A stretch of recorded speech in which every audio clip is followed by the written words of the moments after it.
मुख्यमंत्री माननीय योगी आदित्यनाथ जी ने जिस तरीके से सर्वांगीण विकास जो ग्लोबल इन्वेस्टर समिट किया है, इससे दुनिया के देशों में संदेश गया। और दूसरा, विपक्ष के पास तो कुछ बोलने को रह ही नहीं गया है। यदि विपक्ष कानून व्यवस्था की बात करता है तो समाजवादी पार्टी से कानून व्यवस्था की बात, कोई वो कहें था आप दंगे नहीं कराएंगे तो दंगे का कोई सवाल ही नहीं, कुछ नहीं कर सकते। विकास उनका क्या है, वो भी सब हिरास में है। तो इसलिए सारा सिस्टम बहुत अच्छा है। सपा ने भी आज घेरे की आपकी बैठक की है और कल घेराबंदी की तैयारी की है, पूरे मुद्दे बनाए हैं तैयार। समाजवादी पार्टी के विपक्ष के नाते कोई उस पर मुद्दे ही नहीं है। जनता से जुड़े मुद्दे वो उठा ही नहीं सकते। धन्यवाद। अखिलेश यादव आज बैठक में नहीं थे अपनी विधानमंडल दल की, शिवपाल सिंह यादव ने अध्यक्षता की थी, क्या कहेंगे? अब वो परिवार की पार्टी, किसी को जिम्मेदारी सौंप दें। धन्यवाद। आज समाजवादी पार्टी के विधानमंडल दल की बैठक हुई, उसमें अखिलेश यादव नहीं थे। आज बहुत महत्वपूर्ण बैठक और शिवपाल यादव जी मान के चलिए अध्यक्षता कर रहे थे, तो अब चाचा भतीजे साथ होंगे कल सदन में। देखिए, इन लोगों को सदन चल रहा है, इससे कोई लेना देना नहीं है। आपने पिछली बार भी देखा होगा, जब सदन हम लोग बुलाते हैं तो सड़क पर बैठ जाते हैं। तो इनके सदन चलने से कोई लेना देना नहीं है। आज तो हम लोग कह रहे हैं, अभी मुख्यमंत्री जी ने भी मार्गदर्शन किया हम लोगों की, कि विकास की बात हो, मुद्दे की बात हो, सत्ता पक्ष पूरी तरीके से तैयार है, सरकार तैयार है, विपक्ष आवे चर्चा करे। लेकिन अनावश्यक विषयों को उठाना, तो आपने अभी कुछ दिन पहले देखा जब एक ग्लोबल इन्वेस्टर समिट हुई, पूरी दुनिया लखनऊ में थी, अब पूरा विपक्ष लखनऊ छोड़ के भाग गया। तो इनकी मानसिकता इस तरह की बन गई है, सिर्फ निगेटिव बातें करना। प्रदेश के विकास से इन लोगों को कोई लेना देना नहीं है। जो विकास के विषय हैं, जो मुद्दे हैं, जो इशू हैं, उस पर इन लोगों को कोई चर्चा नहीं करना है। अब कल से हाउस है, अब देखिए। कल घेराबंदी की तैयारी कर रही है समाजवादी पार्टी, उसके जवाब में भाजपा का क्या तैयारी? कोई फर्क नहीं पड़ता हम लोगों को। जनता पूरी तरीके से सरकार के साथ खड़ी है। अभी 75 वर्ष के आज़ाद हिंदुस्तान की सबसे सफल इन्वेस्टर समिट उत्तर प्रदेश की सरकार ने आयोजन उसका किया। आज देश दुनिया के निवेशकों का जिस तरह से समर्थन मिल रहा है, इसको उत्तर प्रदेश की सम्मानित जनता भी देख रही है। आम बजट को लेकर के समाजवादी पार्टी ने भी कहा था कि महिला, नौजवान, किसान विरोधी बजट था। अब आप अपना बजट लेकर आ रहे हैं, तो बजट पे तो घेरा ही जाएगा। अब देखिए, विरोध के लिए विरोध करने का फैशन बना लिया है विपक्ष ने। मुद्दा विहीन, तथ्य विहीन बात करना उनकी आदत हो गई है। दिल्ली सरकार ने भी जो बजट पेश किया वो भी ऐतिहासिक है।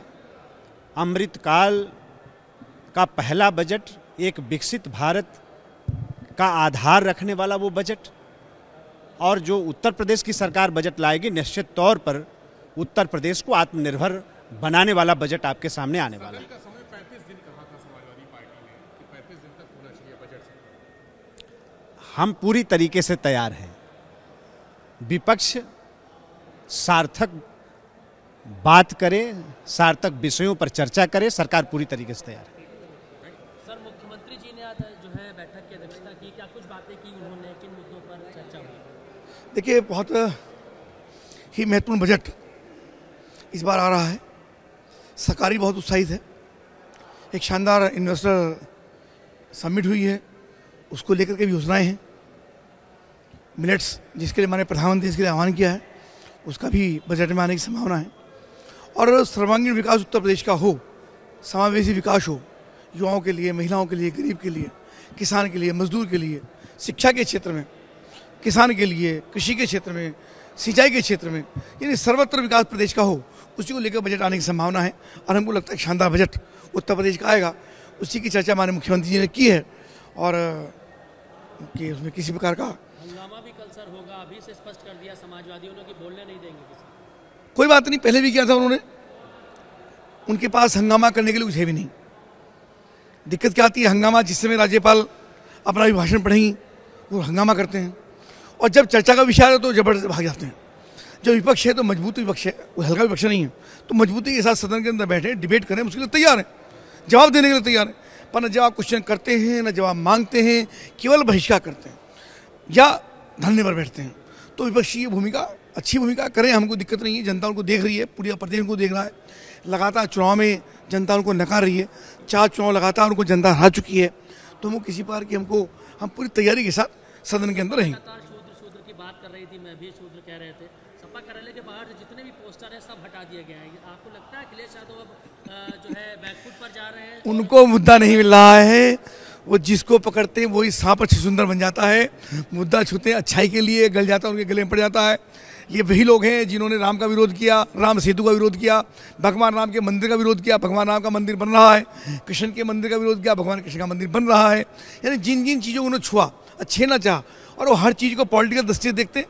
भारतीय जनता पार्टी उसको आत्मसात करके जनता की भलाई के लिए या समाज के लिए, राष्ट्र के लिए देखती है।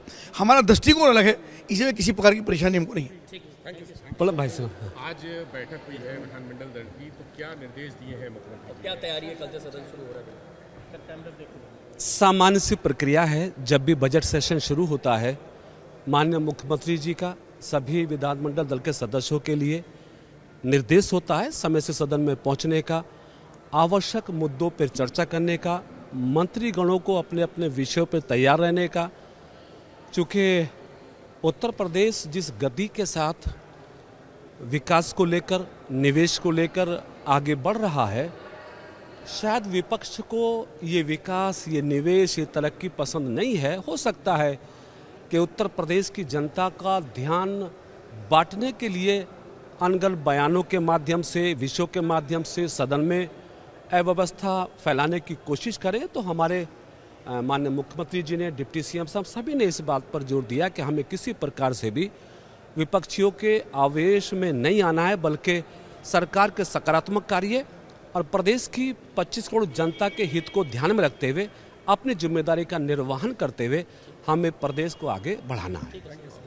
विधानमंडल दल की जो बैठक, देखिए, विधानमंडल दल में सभी माननीय विधानमंडल सदस्यों के साथ उत्तर प्रदेश के चतुर्मुखी विकास के लिए, विकासोन्मुखी बजट के लिए चर्चा हुई है, जिसमें महिलाओं को, किसानों को, नौजवानों को, सर्व समाज को, व्यापारियों को, सबके हित की चिंता करते हुए प्रदेश के चतुर्मुखी विकास के बारे में। आज उत्तर प्रदेश में सर्वाधिक नंबर 1 का इंफ्रास्ट्रक्चर उत्तर प्रदेश में है। हम सर्वाधिक एक्सप्रेस वाले प्रदेश हैं। रोड कनेक्टिविटी डिस्ट्रिक्ट लेवल के बहुत बेहतर है हमारे पास। बिजली हम सभी जनपदों में राउंड द क्लॉक दे रहे हैं, आप सबको विदित ही है। इसके अलावा स्वास्थ्य सेवाएं हमारी बहुत अच्छी हुई हैं। सभी जनपदों में मेडिकल कॉलेज तैयार हो रहे हैं। बेसिक शिक्षा के स्कूल्स कायाकल्पना में सबसे बेहतर हुए हैं। पंचायत भवन सभी गाँवों में डीएम कार्यालय से भी बेहतर पंचायत भवन हमारे बने हैं। आज उत्तर प्रदेश आर्थिक मोर्चे पर नंबर 1 पर आने के लिए बहुत तेज़ी के साथ आगे बढ़ रहा है। मैं कह सकता हूं उत्तर प्रदेश राज्य पूरे भारत में, पूरे राष्ट्र में नंबर 1 का राज्य बनने के लिए तेज़ी के साथ आगे बढ़ रहा है। उत्तर प्रदेश का नैरेटिव जो समाजवादी पार्टी के शासनकाल में गुंडे, बदमाश, लुच्चे, लफंगे, प्लाट मकान, दुकान कब्जा करने वाले, बहू बेटी की इज्जत आबरू को बुरी नज़र से देखने वाले, ऐसे अपराधी तत्वों को पुष्पित पल्लवित करने वाली पार्टी से उत्तर प्रदेश को निजात मिल चुकी है। आज उत्तर प्रदेश आदरणीय प्रधानमंत्री नरेंद्र मोदी जी के मार्गदर्शन में, उनकी अगुवाई में, उनकी गरीब कल्याण योजनाओं को जन जन तक पहुंचाने में नंबर 1 है। जल जीवन मिशन के तहत घर घर शुद्ध जल जा रहा है। बिजली सभी को मिल रही है, छोटे छोटे पुरवई और छोटे छोटे गाँव में भी बिजली पहुँची है। और इस प्रकार मैं कह सकता हूं आज उत्तर प्रदेश राज्य इंफ्रास्ट्रक्चर सहित सभी मामलों में राष्ट्र में नंबर 1 पर है। देखिए, समाजवादी पार्टी बुरी तरह से डिरेल्ड है। उनके पास कोई नीति नहीं, कोई एजेंडा नहीं। वो एक परिवार का दल है। उनको प्रदेश की 25 करोड़ जनता से कोई लेना देना नहीं है। जब आम बजट आया था तब भी उन्होंने उसको देखिए समाजवादी पार्टी को अपने गिरेबान में झांकना चाहिए।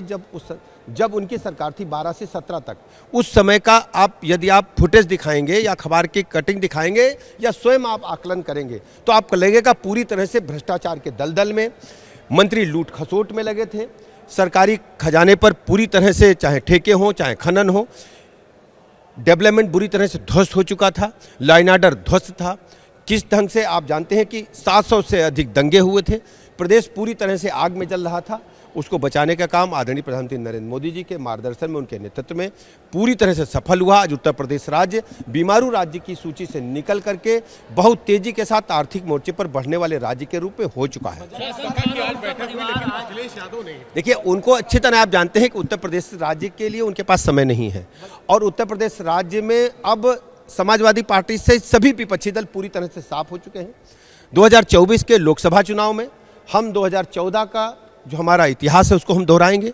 हमने 14 में विजयश्री हासिल की, हमने 17 में विजयश्री हासिल की, 19 में भी हम जीते। जब सब जानते थे कि समाजवादी पार्टी बहुजन समाज पार्टी का गठबंधन था 19 में, तो राजनीतिक पंडित तरह तरह की कयासबाजी लगा रहे थे, तब भी हमने चुनाव हर स्थिति में नंबर 1 पर जीता।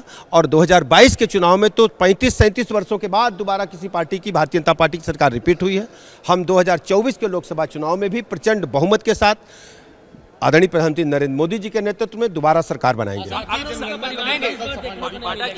देखिए, उत्तर प्रदेश के जो नैरेटिव थे बदल चुके हैं। उत्तर प्रदेश का जो विचार विमर्श था बदल चुका है। पहले विचार विमर्श भाई भतीजावाद, भ्रष्टाचार, अपराध, इस सब के लिए होता था। आज उत्तर प्रदेश बीमारू राज्य की सूची से निकलकर नंबर 1 पर तेजी के साथ बढ़ते हुए राज्य के रूप में है, और इस नैरेटिव को प्रदेश की जनता ने ही तय किया है। उनके बीच में विमर्श है, विपक्षी दल फिर मुंह की खाएंगे। इस विषय को यदि उठाते हैं वो, तो अच्छी तरह जानते हैं कि उस लगातार विषय बदल रहे हैं। पहले उन्होंने कुछ कहा था, आज उन्होंने कुछ कहा है।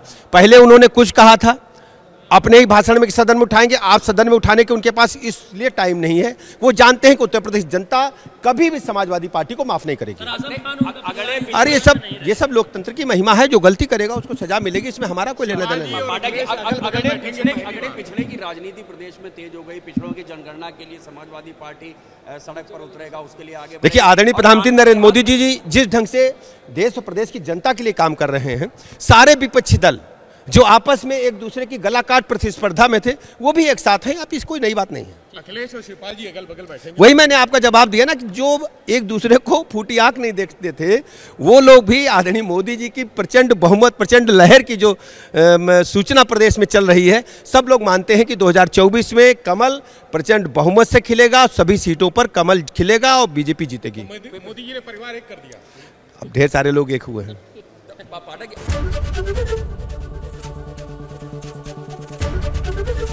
एबीपी गंगा, खबर आपकी, जुबान आपकी।